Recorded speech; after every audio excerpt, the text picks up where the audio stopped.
اللجنة الولائية للهلال الأحمر بولاية منيعة أن تقوم بمناسبة يوم الشهيد أن تقوم بحملة التبرع بالدم لصالح مرضى المستشفى العقيد شعبان ولصالح الحوادث المرور عن الطريق الوطني رقم 1، حيث نشوفوا اليوم بالنسبة للإقبال ضعيف.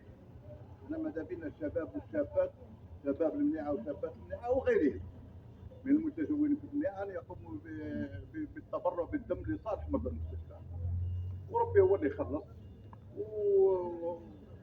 وأنا قمنا في السابق بعمليات وكانت ناجحة جدا، ولهذا نطلب من إخواني الشباب وأخواتي الشابات أن يتقدموا إلى مقر منظمة المجاهدين بساحة بورسعيد للتبرع بالدم. وهذا اليوم من 8:30 اليوم 18 فبراير 2025 مصادف ليوم الشهيد.